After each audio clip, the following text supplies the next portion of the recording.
I'm Michael Strong. I'm the founder and CEO of the Socratic Experience, a virtual school grades 3 through 12 for entrepreneurial, creative, and intellectual children. It's really hard to come up with a coherent, consistent understanding of justice, which is why 2,500 years later, we're still talking about justice. Going from being lectured at to having an intellectual dialogue was like in those films where sometimes it's black and white and then all of a sudden everything's in color. I want to go and talk to the person who's serious about stuff. And so always and everywhere. A quick anecdote on the first date with my wife, I was asking her questions throughout dinner and she at the end of it said, I have a headache. And I thought, well, I ruined that relationship. But then 17 years later, we're happily married talking about ideas all the time. So for me, it's a way of life. I had a student who created a Minecraft mod company, raised $1.1 million in venture capital, and got into Stanford. I have a student who's a digital marketer who's going to make about $200,000 this year as a digital marketer. This is ultimately about finding inner freedom, and where even if you do accept the conventional job in the conventional suburbs,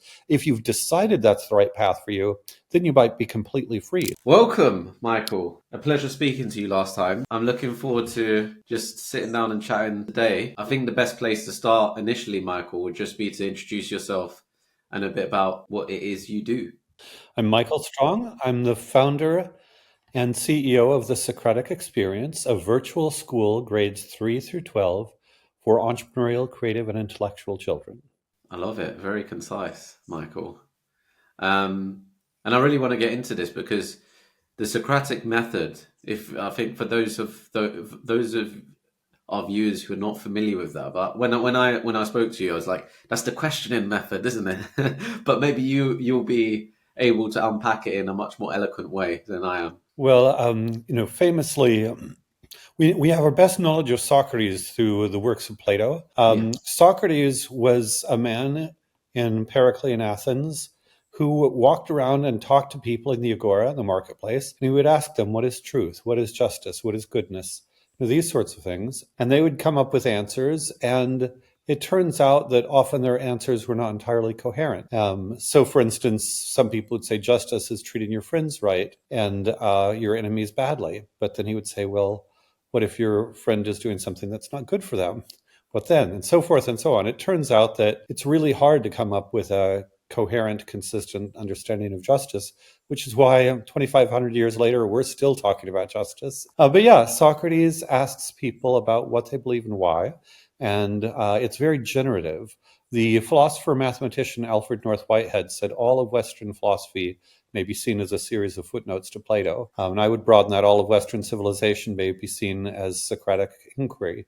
We just keep asking things and digging more and more deeply. So for me, it is how we think about everything. In some ways, for adult intellectual dialogue, if we both respect the norms of consistency and coherence and mutual respect, it's sort of the seed of everything. But then using it as a pedagogical tool for children is slightly different, or a little bit more work, perhaps. Yes, there's a lot to dig into there, Michael. I think the best place would be to start with, how did you get into it in the first place? How did you stumble upon this? No, really great question. So, when I was in high school, I had a teacher my junior year where we would just read and discuss philosophy. Plato, Nietzsche, Buber, that sort of thing. And I had been a really good student, straight A student. But for me, going from being lectured at to having an intellectual dialogue was like in those films where sometimes it's black and white and then all of a sudden everything's in color. It brought learning to life for me. And so I ended up going to Harvard for a year, but there was another college, St. John's College, with campuses in Santa Fe and Annapolis, where all classes are taught Socratically. For 4 years, all one does is read and discuss the classics of Western civilization. And so I left Harvard after my first year to go to St. John's because I just love intellectual dialogue and I am bored silly by lectures. Even today, if I go to a conference, I skip all the lectures, hang out with people at lunch and cocktail parties. But for me, I'm a very fast reader. I can read about 10 times as fast as I can listen. So why bother going to a lecture ever is my attitude. Yeah, I had that same experience actually, Michael, when I went to university and I dropped out twice. But I was sat in one of the lecture halls and realized that I could just download this stuff online, and they were like literally reading off the screen. And I was like, what am I doing here? I can read this faster than you. And I thought the whole point is that I get your input rather than that I'm just working through content and material. So it's It's an interesting that you insane had this. system. It's an insane system. I don't know why it lasts. Yeah, yeah, yeah. But I get your point in terms of it makes it more engaging, it makes it come to life. Um, are there any examples for you where you've used the Socratic method that maybe have helped you work through some maybe challenges or any maybe problems from a business perspective or just personally that you've seen as a net benefit? Um, Well, it's all about thinking about and being conscious and deliberate about everything you do. And so, to give you a mm, different metaphor, the psychologist Julian Jaynes describes consciousness as shining a light in the dark attic of our minds. Most of what we do unconsciously. You know, we can be almost robotic, much more than we realize. And the whole point of asking questions is, what about this? What about that? What about this? What about that? Socrates said the unexamined life is not worth living. And so, whether it is business or relationships, I think we want to think about everything. And obviously, only 24 hours in a day, you can't think about everything. But my first book is called The Habit of Thought. mm, Because I am thinking about everything I do. I'm thinking intellectually, I'm thinking about the business, I'm thinking business strategies. When I talk to people, when I go to a party, I hate kind of shallow chit chat. I want to go and talk to the person who's serious about stuff.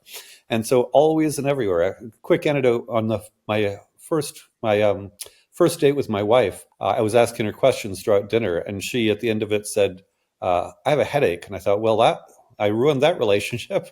But then 17 years later, we're happily married, talking about ideas all the time. So for me, it's a way of life. yes, for sure. So the I get where you're coming from with the way that you're thinking, but the reason as to why you started the school in the first place, because I understand your experience behind it and how there's I want to dig more into how it can be utilized and how you've seen it utilized, especially around young kids. But how did you start? When did you start it? Was it a few years ago? Yeah, well, yeah. Um, Let me give you the whole story. So I got into how I got into it. I went to St. John's, loved it for 4 years. Then I went to graduate school in Chicago at the University of Chicago, and there was a program in public schools in inner city Chicago, developed by a man named Mortimer Adler, who was a famous 20th century philosopher. I think he's mostly been forgotten today.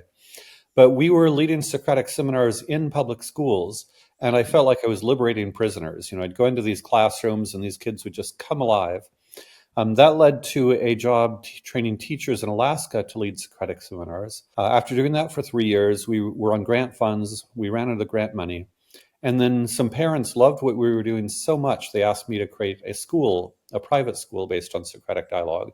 So I became an accidental education entrepreneur. ah, Eventually, that led to working to create a Socratic high school for Montessori school, then a school for highly gifted children, then a Montessori middle school based on Socratic method, then a high school, a charter high school in New Mexico based on the Socratic method.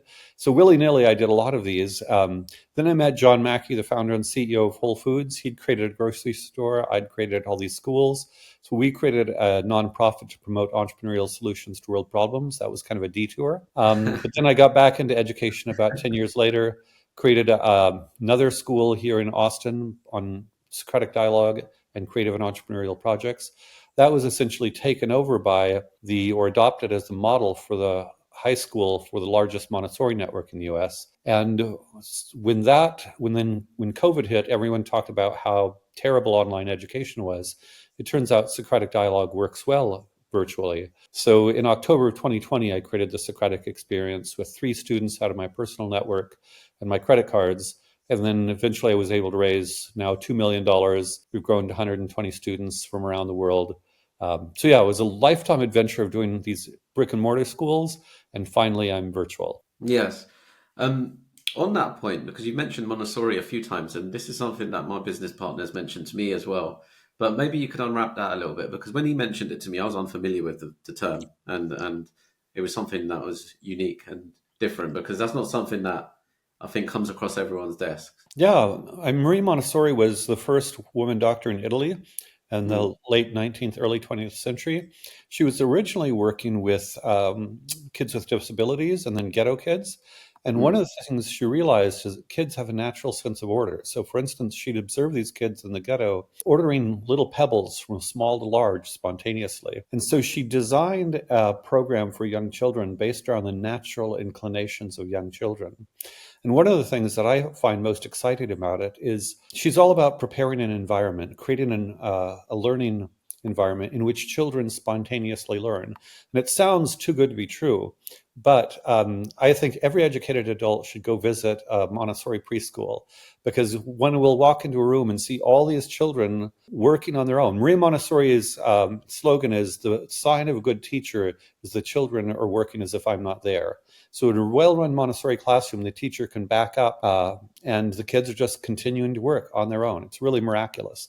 So there's a huge emphasis on the independence of children and Mm. designing. It's not trivial to design this environment. Montessori training, you have to be trained for a year, you have to have materials and so forth. So there's a lot of thought and intentionality with respect to the materials, the organization of the materials, the order of presenting the materials, the behavior of the adults in the environment, how to train the children to behave appropriately. But once it's a smoothly running machine, the kids just completely work on their own in these learning environments, and it's amazing.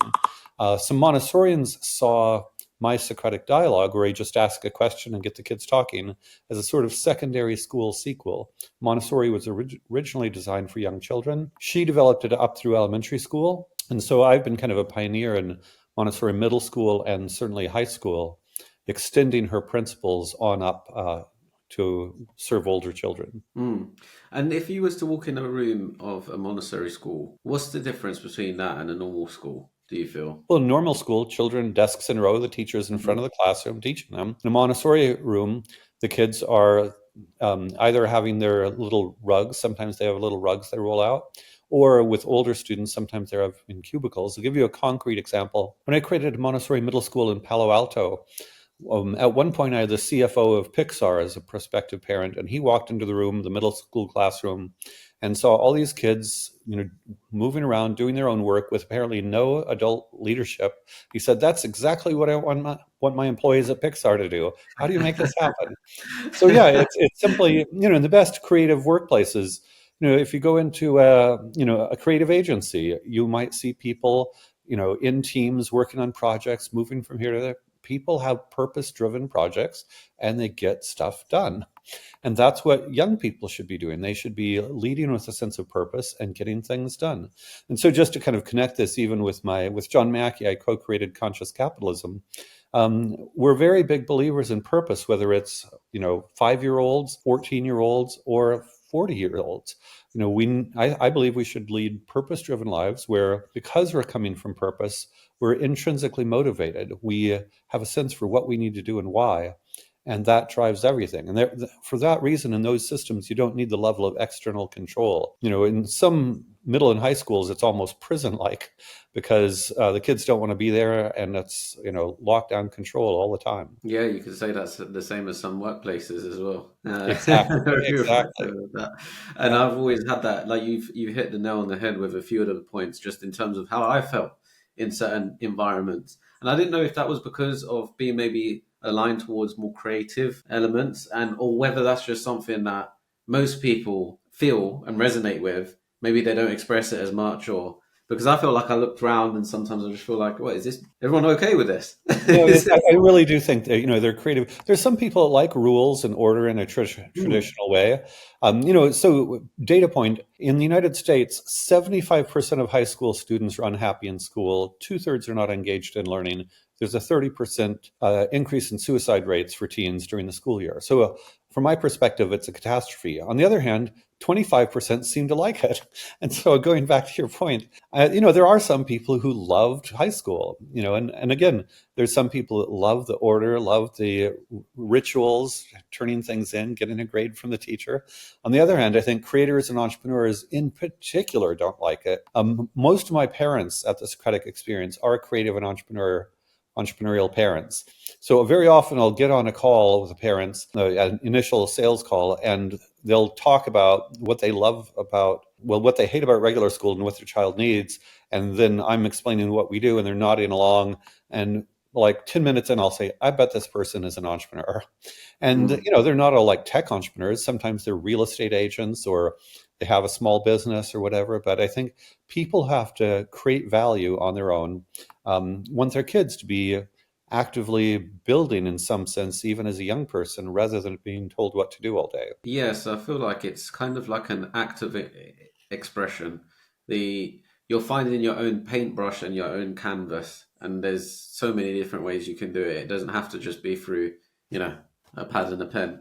Um, Big time. And one of the things we encourage our young people to do is to create creative and entrepreneurial projects. And these are not teacher assigned projects. We don't tell them what to do, but every child as a mentor works with them one on one, and we work with their interests. What do you love to do?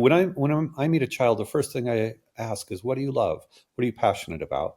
And then, with our broader experience, then we can help them think of ways to build something, monetize it, have an impact in the world, get published. And often a lot of this is raising their expectations. A lot of times, in school tells you the limits of your horizon are this test, this grade, that kind of thing. Whereas I had a student who created a Minecraft mod company, raised $1.1 million in venture capital, and got into Stanford. I have a student who's a digital marketer who's going to make about $200,000 this year as a digital marketer.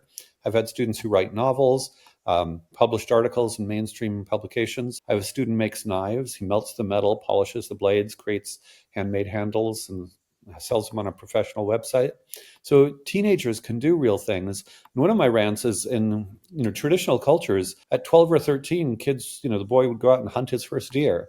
Or even, in American culture before the 20th century, Ben Franklin, Thomas Edison, Andrew Muir, all these people at 12 or 13 started working. If you start working at 12 or 13, if you're an Edison, by the time you're in your 20s, you're doing amazing stuff. Yes, that is one of the areas in life where I really feel, well, it would have been great if I had just started a few years earlier. And I think that having mentors or guides definitely help.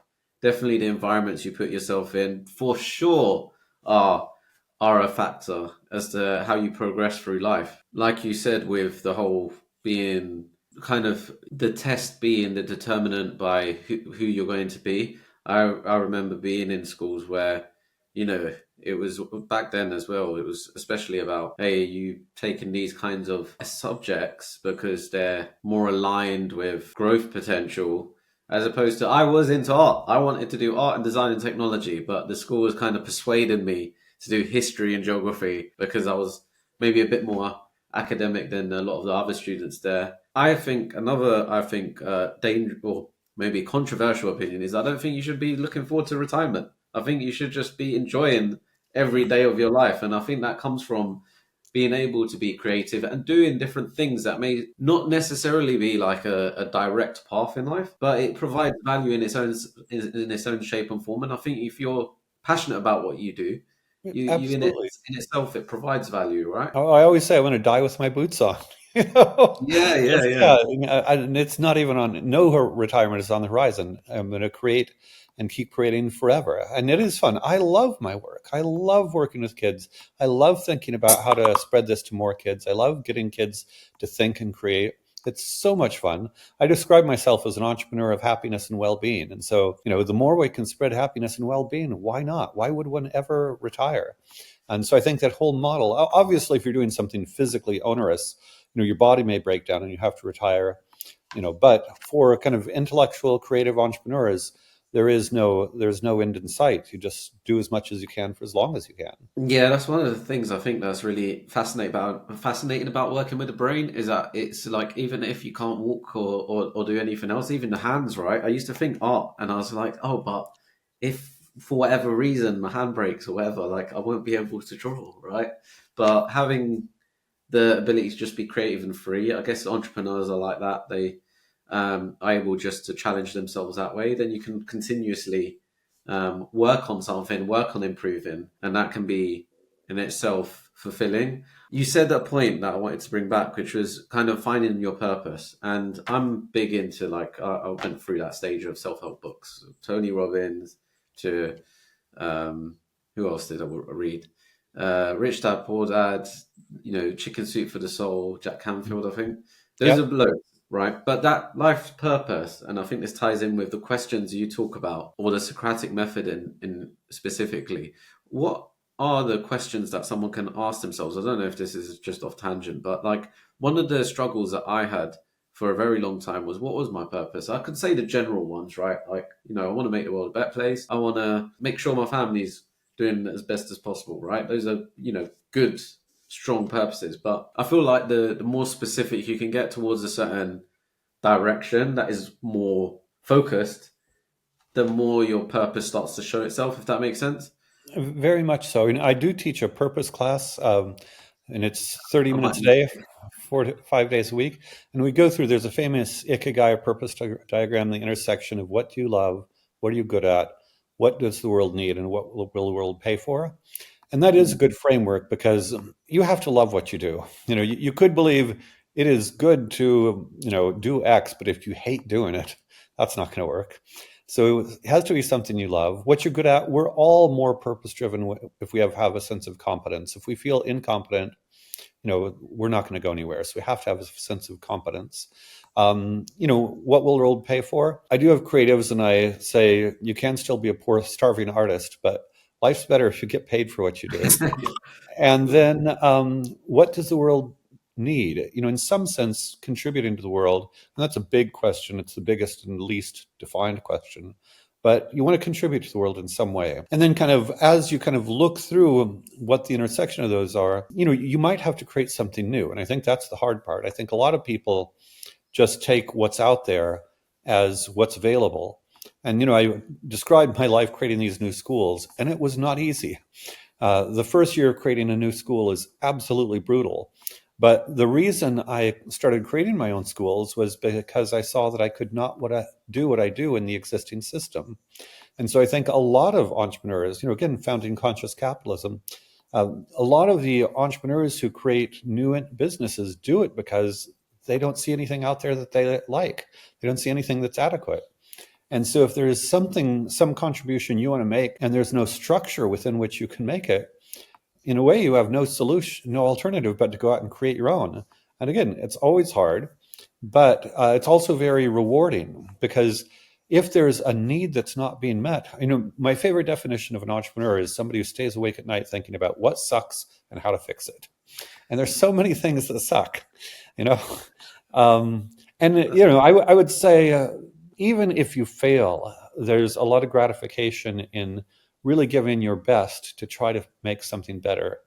For me, that's so much more rewarding than being in a job where I think it's meaningless from the get-go. Yeah, I would tend to agree with you there, Michael. I think that, yeah, you hit on a lot of good points.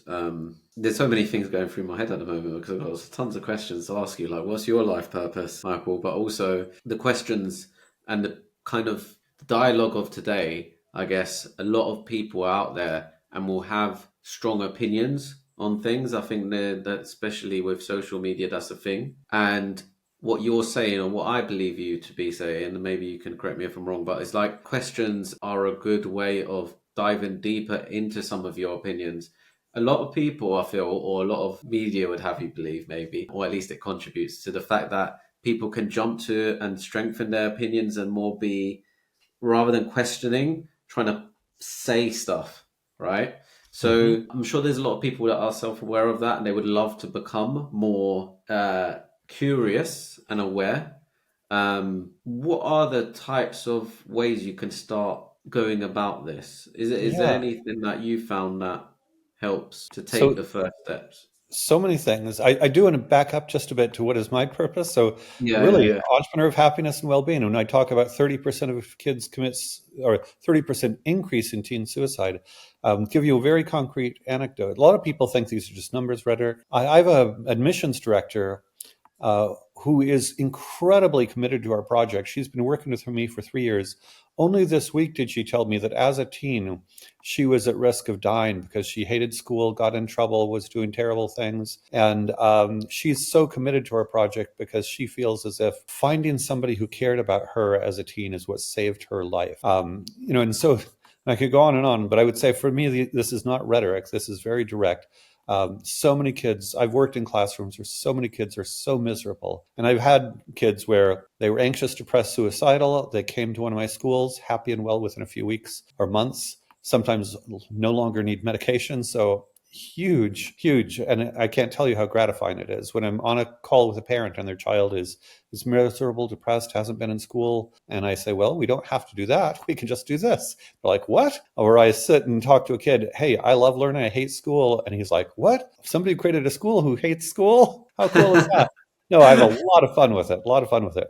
But kind of No, but going it goes back, to your point. Just to interject there, the point of it being so hard, and sometimes that's the gratification. I think that's where the reward comes from. Is that when you get over these moments, starting the school, getting in and rolling your sleeves up, and not knowing what the future holds, but still doing it anyway. I think that's what creates that value that's otherwise not going to happen because it's too hard. It puts you off, and you just don't get started in the first place. I think you have to be able to be so passionate about something, push past something, not even know if you're going to achieve it, and then whether or not those small jumps that you do make, you have to appreciate them. You have to, because of the hard work you've put in. And I think that the goal feels so much better when accomplished if it is hard. So that's always something that's always driven me when the going gets tough is that, yeah, this is where, this is why most of the time people don't push forward with it. And this is why I must continue. And I don't think you can do that if you really hate what you're doing. You would right, go, no, do you know what? Screw this. I'm out.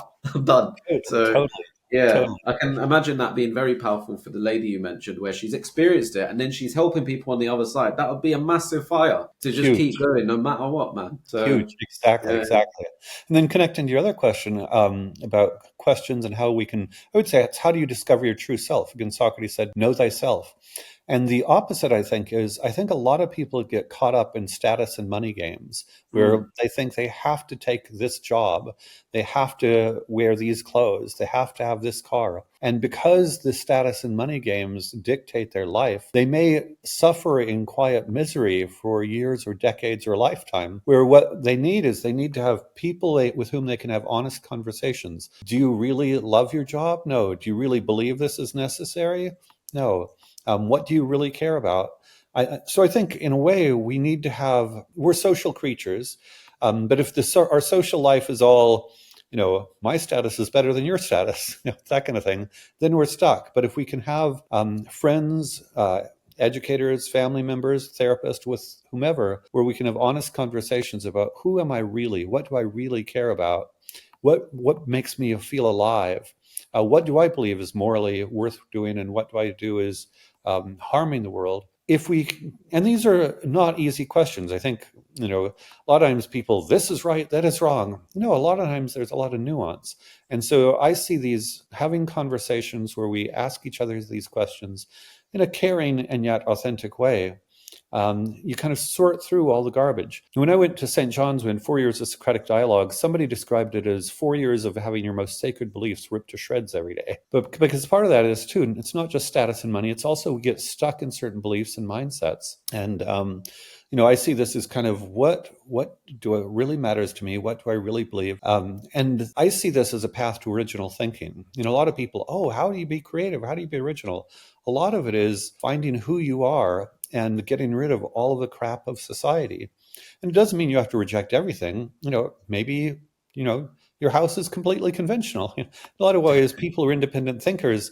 To pick on, people who, like to be outrageous, sometimes people who are very original thinkers may look very conventional on the outside, but they're free. I think this is ultimately about finding inner freedom, and where even if you do accept the conventional job in the conventional suburbs, if you've decided that's the right path for you, then you might be completely free. So I'm not saying there's anything wrong with any particular lifestyle, but it's all about, have you consciously chosen this in the face of alternatives, or did you blindly get stuck in this because of status and money games set by other people? And so I think ultimately that's the purpose of the having these questions about what is the true, what is the good, what is noble or beautiful, and having somebody keep pushing. Do you really believe that's good? What about this? What about that? Do you really believe that's true? And on and on and on. And again, for me, it's endless. Yeah, yeah. I think I've heard the question. I mean, the phrase "the five whys," like to really dig deep into your opinions on things. And I think it's very easy. You mentioned being robotic as well. Sometimes you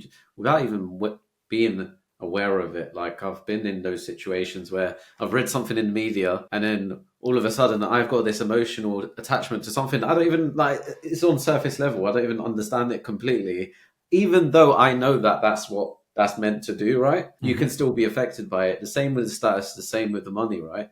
As much as I don't really particularly feel like I need to have a flashy car. I went and bought the Tesla at some point, and it didn't make me super over the moon or excited. But I think maybe I had to go through that experience just to realize, oh yeah, I was right about that. And you do have to question these things. So that is important. I guess the questions I have around the role of the Socratic method in you feel like with the school and the momentum that you're building, do you feel that this is something that I know that you've got 120 students, but how big or how vast do you want to grow this? Because you mentioned your life purpose and your this is linked to your passion. Do you ever imagine that? Is that something that comes to mind, or are you more just going with the flow and No, no, we're all about growth. And one of the problems I'm trying to solve, going back to problem solving, is how do we scale this? So I'm looking at different kind of strategies, and I'll connect it to ed tech. So there's a lot of ed tech out there. The fact is, and a lot of educational content out there. The fact is, anyone can learn anything for free right now if they have an internet. And then the question becomes, why aren't they all learning it for free right now? And I think the underdeveloped part of this is a culture of learning. In some ways, I see what I'm doing as, and at scale, and I'm working with various people to design online communities where people do this spontaneously. Give you an example. I had one of my graduates who gathered together a group of three or four of his buddies, and they worked through Harvard's CS50, Harvard's Introduction to Computer Science, on their own. On their own, one on the success rate on Ivy League online courses is about 3%. So most people cannot complete these on their own. But if you create, I'll call it a learning club, where you and your friends get together and work through it together, I think the success rate could be much higher. Meanwhile, most ed tech has no serious social functionality. So what we do is radically social. At the Socratic Experience, our kids are engaged in dialogue 2 to 4 hours a day, and they love it. And so I'm trying to figure out how we can create a platform where, if your kid is really into, samurai warriors, um, instead of just learning about it on their own, how can they have this community of people? If they're interested in Greek philosophy, how do we create a community around that? So instead of social media all being people attacking each other all the time, I want to create an ecosystem where it becomes natural for kids to learn together, and ultimately then very low cost. It'd be nice to, again, create systems where people can learn for free at scale. But for me, the tricky part that hasn't been done is creating these cultures of learning. So how do I transmit the fact that I learn for fun all day, every day? I'll read academic articles at night for fun. How do we get that into more kids? And then even going back to the Montessori, with Montessori, because the kids are deciding, they get to decide what work they do that day. When a Montessori 5-year-old comes into the classroom, they can decide, do I work on the math or do I go work on the reading? And that choice, again, I think regular school basically tells kids to be passive independent. Don't do anything until the teacher tells you to. Take out your pencil now, that kind of thing. But if we can start kids from, what do you want to do? What do you love? What do you care about? And continue to nurture that as they go up the grade levels, then we get to the point where we have teenagers and they are ready to explore their interests in groups, either online or in person. Give you a concrete example. When I created the Montessori middle schools in Palo Alto, half the kids had come up through the Montessori system, half had come from public schools. And no matter how intelligent and well behaved they were, the kids who came from public schools didn't know what to do when they got to the classroom. Montessori kids, after 8 years of habituation, came into the classroom and got busy working. That was they were purpose driven all the way along. Whereas the other ones, they literally wait to be told what to do. And so I think, if we can create, and in the US, I would say alternative schooling is booming. I know a lot of wealthy tech entrepreneurs here who are creating their own micro schools, they're homeschooling, they're breaking out of the system. And when the elites break out of the system, other people will eventually. So we're looking to kind of normalize this world of have fun having Socratic dialogues with your kid, have fun nurturing your child's interests, have fun exploring the world, and then let's create communities in person and online where it's normalized for kids to love to learn, love to create, love to do things. So it's a super high level version of it. Lots and lots of problems I need to solve to get there. But yeah, I'm actively working to create these online scalable platforms and empower everybody to do this for fun. Yeah, I think it also comes from, like you said, it's like the top down as well. So you've got the kids, but you can also attack from the bottom up and up down. For example, my ops director today was asking me questions because I was saying some ideas or perspectives that I had about how things should be going, and he asked me these questions, and I could sense that it was down to him not agreeing with my perspective on things. And the questions I kind of dismissed. Like I was giving my viewpoint, and I think he was trying to get me to, like, you know, where you're trying to use the questions to get a person to go and find their own realization. And then he opened up some, you know, he enlightened me. So I think sometimes it comes from insights as well. So it was him showing me some data, and I was like, oh my God, this is crazy. Like, yeah, everything that I said, completely wrong. Even though I was stuck in my ways, no matter what questions you was asking me, I was kind of like, what are you getting at? What are you getting at? So I think there's a lot of businesses out there as well that could benefit hugely from this type of method. Because I'll tell you what, a good example of this, talking about, because it is the difference between being robotic and human. It feels like, you just mentioned that in the schools, they'd come in, they don't know what to do. The other ones would get on and they'd know what they need to get on with, right? They're taking human action. I Mm-hmm. remember when I started to fall out of love with sales. I've been in Mm-hmm. sales since I was 18. I did door to door, then did cold calling, and I started to become robotic. I wasn't asking questions. I was Mm-hmm. just pitching people, and I was just saying the same thing over and over and over again every single day. And I don't know many people out there that would enjoy that side of things, Michael. Yep. But yeah, once I learned how to start asking questions, it became a to and fro conversation. And it was like I would get off the phone and I would be like, oh, it didn't matter if like it went anywhere. It was just like, oh, that was great. I asked some really cool questions and I got some information, and we went a direction that was fun and exciting and new and different to the same monotonous script every single day. For you, I know that the Socratic method is all about these questions, but what about the insights? What about when you have to share information? Have you ever found that just like part and parcel of what you're doing? Very much so. So going back to, I hate manipulative conversations. So often people, sometimes, and there's a whole debate. Many people believe that the character of Socrates was essentially being manipulative. Mm. I disagree. I think that, you know, if there is evidence that I think contradicts your opinion, then I can certainly ask you about that. Is that manipulative? No, I believe this evidence contradicts your perspective. And it could be that you agree. I present you with the evidence, and you say, yep, I was wrong. That evidence does contradict my perspective. Or sometimes it happens that you have another interpretation that I hadn't thought about. So I always want authentic conversation, even if I'm asking you questions that seem to contradict what your perspective. I'm open to you having a way that I hadn't thought of it before. That said, if there's something where I definitely want, you know, you to believe this, or you at least understand this, I'm didactic. And so the way I think about it is, even in my Socratic classes, sometimes I'll give a little mini lecture. You know, again, I hate lectures, and I've given an hour-long lecture, but sometimes the kids just don't understand key background information. And rather to try to, you know, manipulate them into it, I just get up to black whiteboard and, you know, 5-10 minutes. Most things, you know, I think our attention span, especially teenagers' attention span, 5-10 minutes is a long time in terms of somebody talking at you. But yeah, if it's necessary to explain something, I just stop the questioning. Let's just get this explanation out there. Now that we have shared information, you know, just history. If the kids don't know a key piece of history, let's just explain the history to them. Or if they're not understanding something because the word means something, There may be nuances of vocabulary they don't quite understand. I have deeper understanding of the word.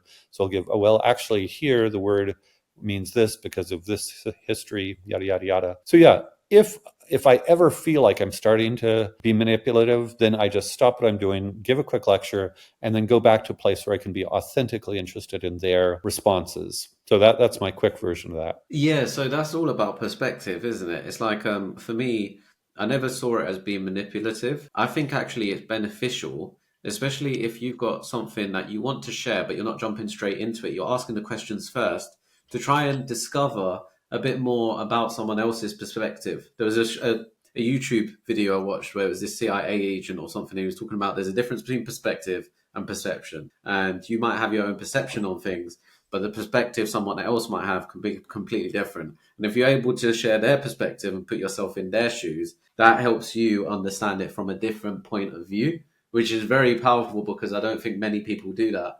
And I think you do that through questioning.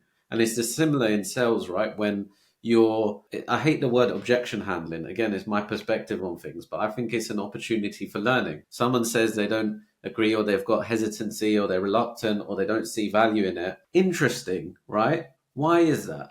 And you want to uncover that. You want to peel back the layers of the onion. And that allows you to, when you do share your insights or your perspective, like you go up on the board, I'm sure it's off the back of them understanding their perspective on it, so that when you do share this insight, you're standing shoulder to shoulder rather than, like you said, kind of you're just like talking at them.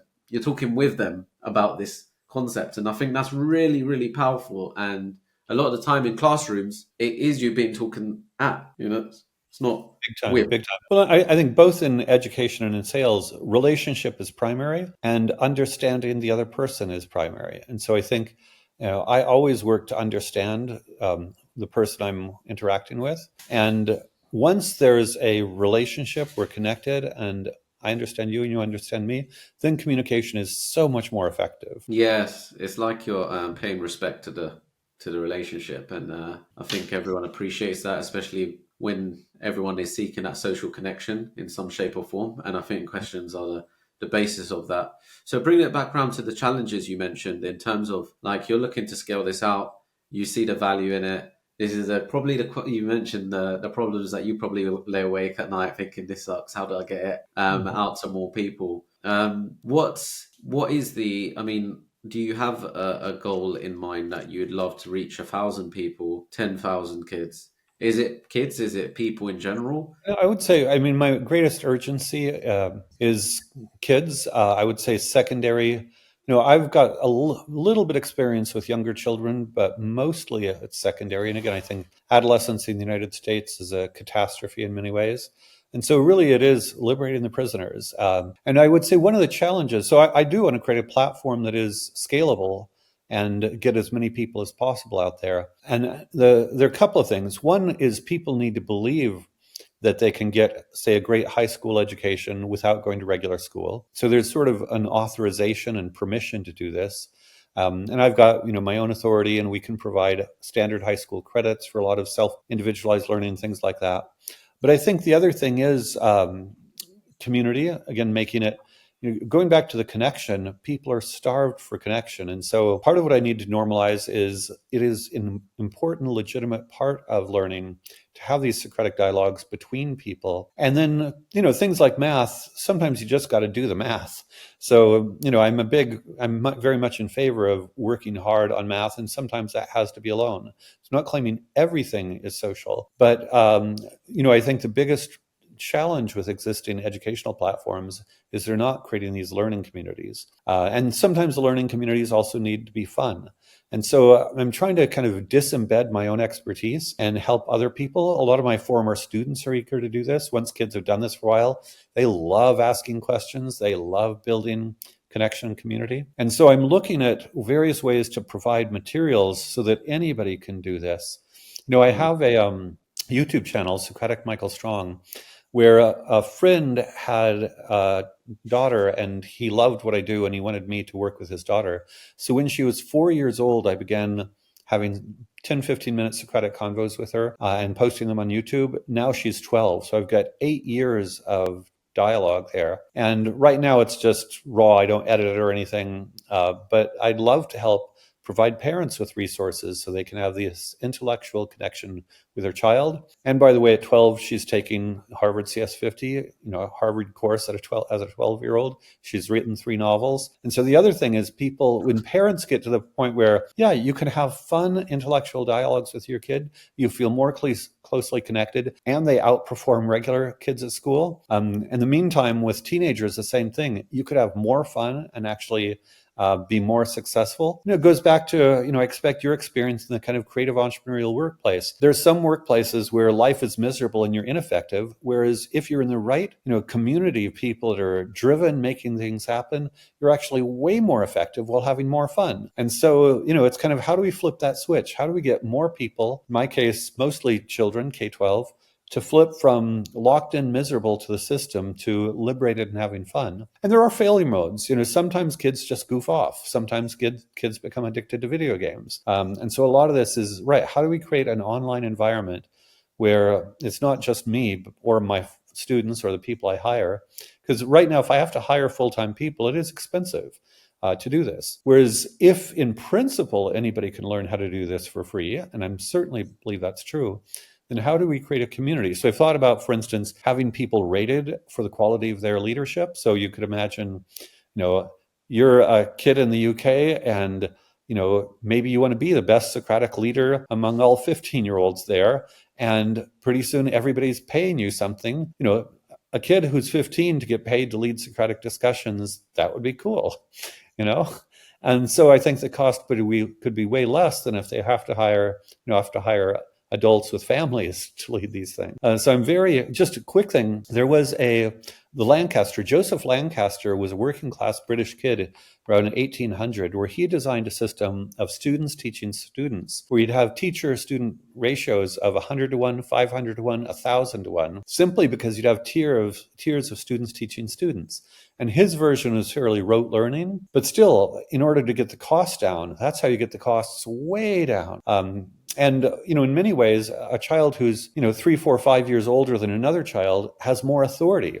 When I like to bring young entrepreneurs to present in my classrooms, and if I can get a 22-year-old entrepreneur, it's way more impressive to the kids than a 50-year-old entrepreneur. A 50-year-old is barely a human being to a teenager, whereas, a kid who's just a little bit older and young and cool, wow, let's be like the dude who has his own company at 22. Why do you feel that is? Because that's definitely, and I agree with that. That it's kind of like the tribal. Maybe it's because of how we grew up, many, many, many, many years ago.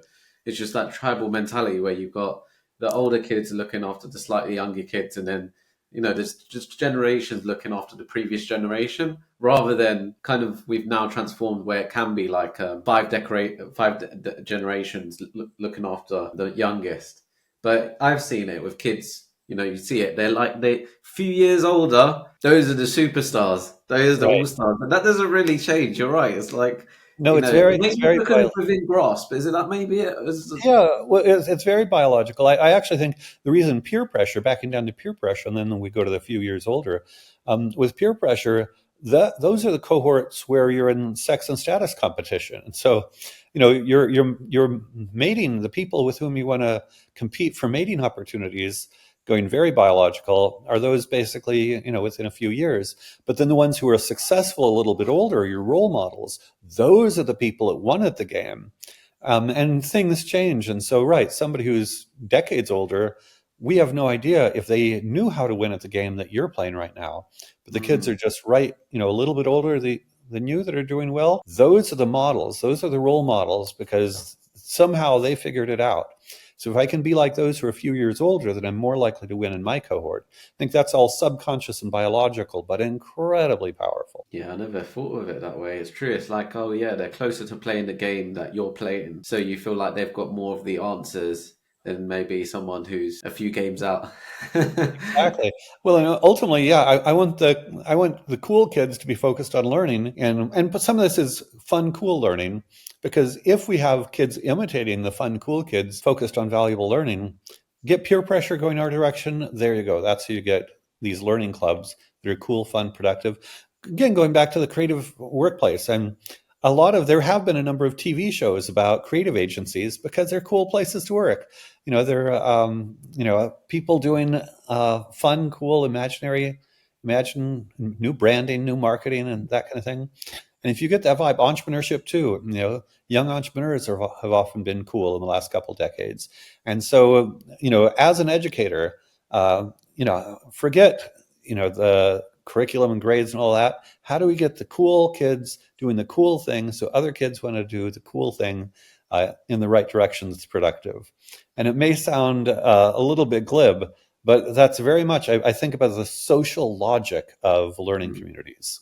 Yeah, we're kind of diving into branding there, isn't it? Because it is kind of looking at the James Bond. It's like, how do you make it look cool no matter what they're doing, and then using it for good. So, Well, and I would say not necessarily no matter what they're doing, because the other thing is, I think I'm very interested in teenage rebellion, and nobody respects somebody else who submits to authority. So, insofar as conventional school is all about submit to authority all day, every day, we can't get to cool in that model. But insofar as I've flipped it around, and the goal is to respect and support independent thinking and creative and entrepreneurial projects, now independent thinkers can be the cool kids and creators and entrepreneurs can be the cool kids. So I think what people don't realize is the very structure of schooling, submit to the teacher all day, do whatever you're told all day, prevents learning from being cool. We've created a bureaucratic system that is as anti-cool as you can get. It really is killing the social dynamic.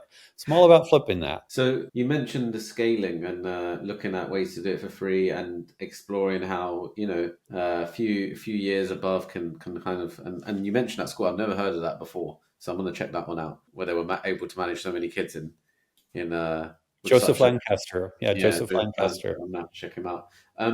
So naturally, I have to talk about it. It's like the the purple elephant in the room, which is the AI side of things, because I'm 100% confident. I think I remember you talking to me about it slightly, but it would be good to get your perspective on that. And Yeah, no, if you're totally. entertained, then yeah. So I think high agency people will find AI to be a superpower because Mm. if you can deploy AI to leverage your own effort and initiative, wow, those are the people who are going to be winners. Conversely, if you're passive and dependent, then you're not going to be worth anything in the workplace because your job will totally be taken over by AI. So I think the people who are creative and entrepreneurial, big picture thinkers, purpose driven, and who are good at the human connection, going back to our earlier conversation, I think they'll be winners in the workplace. And we're developing all of that. I'll give you a concrete example. I've got a 14-year-old kid who is already using AI agents to identify his father's in real estate. And so this 14-year-old kid is using AI agents to identify tax delinquent properties for his father to buy, and he's gung ho in terms of how to do this. And he's learning. I actually need to find him an even better AI mentor because he's kind of blowing through all the expertise we've got for him. But this is where, yeah, 14-year-old kid, why should he be sitting in class, sitting in lectures if he's already designing AI agents to make money? You know, and if he does this at 14, by the time he's 19, 20, he might be on his way to creating $1 billion company. So, Yeah, you don't want yeah, to put ceilings on that guy. well, exactly. And so this is why, because I'm doing something different, some parents think, well, it's kind of risky to go outside the system. I'm at the point where, are you insane? It's risky to leave your kid in that old fashioned system where they're doing as they're told all day, every day. We want high agency kids creating, initiating projects, and then leveraging AI, whether it's for learning or for developing their projects, so that they can be leaders in the coming AI economy. Yeah, I see it as like a new Renaissance period. I think during the Medici period, it was like there was an investment and resource allocation because the rich family they wanted to see art. So they invested in art, which gave people agency to be able to create beautiful pieces of art. Now, what's been democratized as we've gone through the industrial age and now into AI is that you no longer even need to have specifically the skill set, you just need to have the creative mind. Like Exactly. I've been watching videos on how to create apps using AI. I'm not a programmer. That's always been my barrier to entry. That has been removed now because with a bit of effort, I can actually now just create an app without needing the programming knowledge. So the only thing left is creativity. That's the only barrier that is left, which is kind of like the second coming of a Renaissance period where people can create anything they want. It's just about what is the questions you're asking yourself. Because even when I'm using something like ChatGPT, it's about the questions that you ask it, the feedback you get, and that's very important. Someone that doesn't have the same level of understanding or knowledge is not going to be able to ask the right questions to get the right information back. Yeah, I'm Um, all about developing autodidacts, and AI tutors are glorious for autodidacts because, for years I've been struck by, back when Google was still a good search tool, I could learn anything from Google almost instantaneously. Now with AI, right, if you know what to ask, my simple Socratic algorithm is know what you know what you don't know, and know what you need to know. And that sounds simple, but most people aren't even thinking along those lines. But if you know what you do know, what you need to know, and what's missing, what the gap is, then you can ask a question. Oh, what about X? And right, put it into GPT or one of the other AIs, and voila, it gives it to you. And then if that doesn't entirely fill your gap in knowledge, okay, what else do I need to know that I don't know? Ask another question, voila. Yeah, and you iterate, and very quickly you can teach yourself anything. yeah, I remember there was a book I was reading and I just didn't get a concept from it. And I went back to this book. It was Robert Cialdini book. It was called Influence, right? And he was talking about a certain concept about pricing and how that plays a role in the purchasing of goods, right? You've got certain tapes that play in your head. Anyway, there was this one point, and I didn't ever get it. And it was the first time I could actually just upload it to ChatGPT and go, hey, what does this mean? Can you give me a few more examples so that I can grasp it? And it was able to push out some stuff. And I was like, oh, now I get it. Makes complete sense. You know, Exactly. yeah. So it's really good that we have that. For your own business, then, is that something that you're looking to deploy? Have you thought about that? Oh, Yeah. absolutely. So certainly we already are learning it with students, qua learners. But there are various use cases. So I'm looking at a piece of software, for instance, that helps people have conversations with integrity. And one of the ways, and part of this is to find the right interlocutor. So going back to scaling what I'm doing, a lot of what I'm doing is intellectual dialogue. But how do we have high quality intellectual dialogue at scale? And so the software partner has an AI function that helps monitor for tone, sentiment analysis, that kind of thing, as well as finding research. And so this goes, how do I go from a tiny high touch in person or Zoom based dialogue platform to a scalable one? A lot of this is the quality of dialogue because, for instance, if somebody is aggressive or is an asshole or something like that, you're not going to want to hop on the platform. And it's ubiquitous. A lot of platforms that are all it is all the time. But if we can have high quality dialogue, and so we're looking at using AI to ensure that we can monitor quality at scale of dialogue, and then even coach and improve. You can say, oh, that word's a little bit sharp. You're sure you want to use that one? And so while the human is still leading the process, AI is going to be an incredibly powerful tool for helping to have constructive, mutual win-win Socratic dialogue at scale. Yeah. So just to round it off, because I'm sure that, well, for me anyway, I'm sure you've got a ton of these stories, but working with kids has always been something that I've even wanted to do. I think talking about life's purpose, I remember coming from the city and moving out for the first time. Well, I went to college, and that was the first time I was out of my bubble of being in the inner city. It was still in the city, but I got to meet people that were not from the same life as me.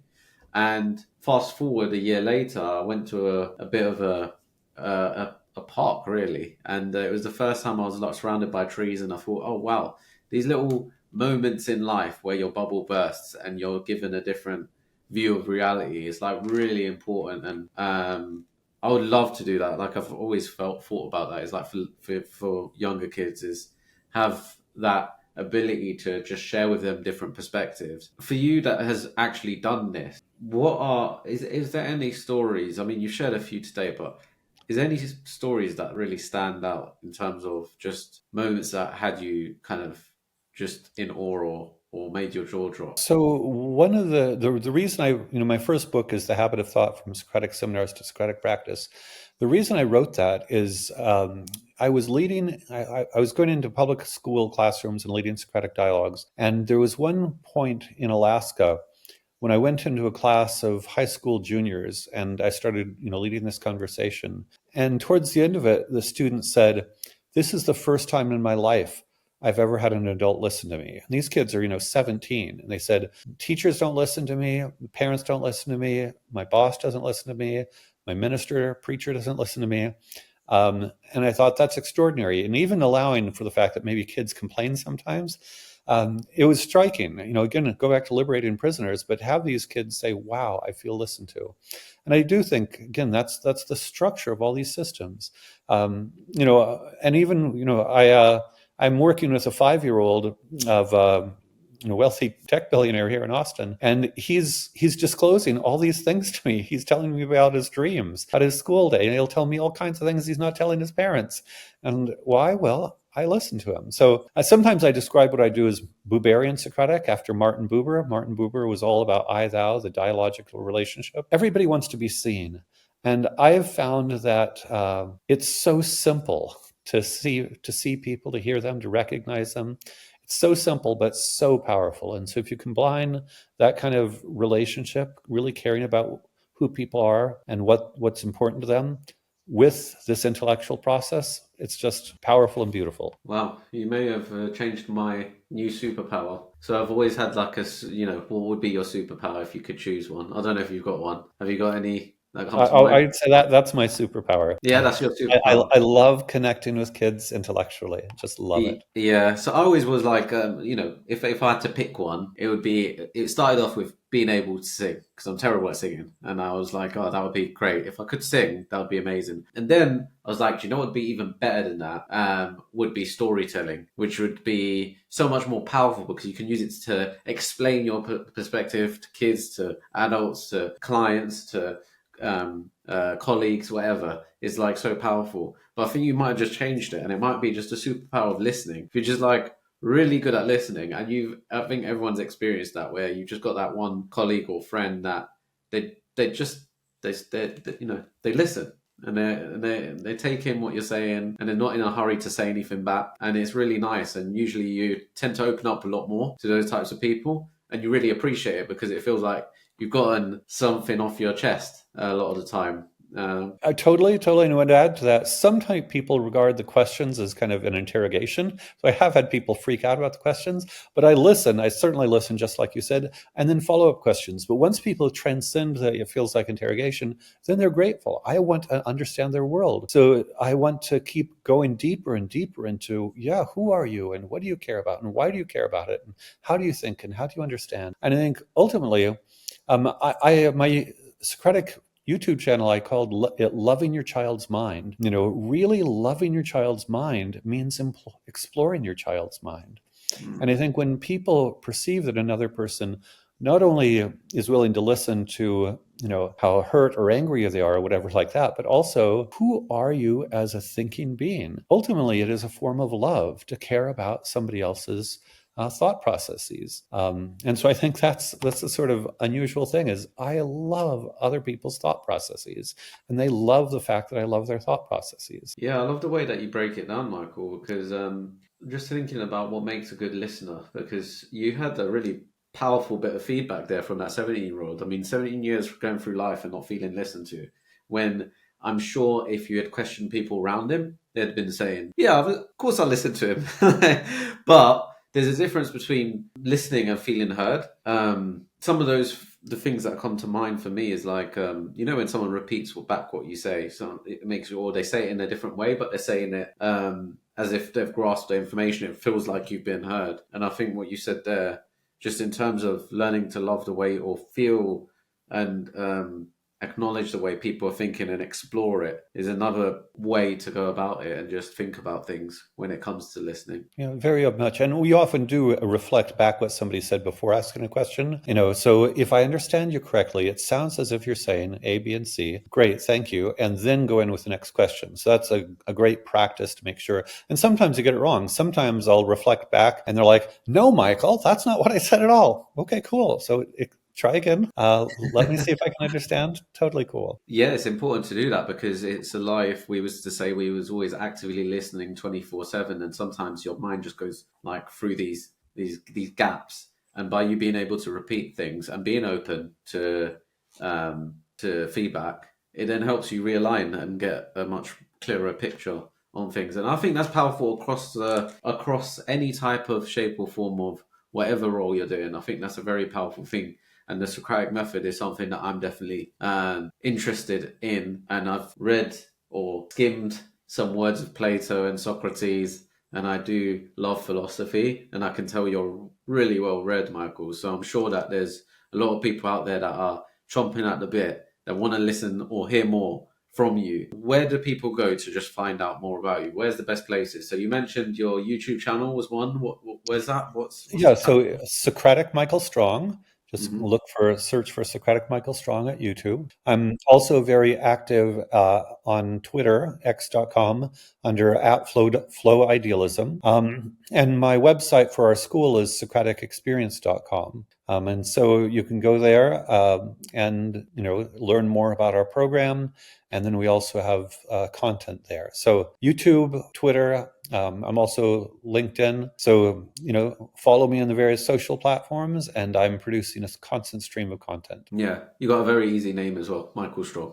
Very easy to There we remember. go. Yeah. And the schools are for what ages of kids again? Grades 3 through 12, roughly ages 7 to 19.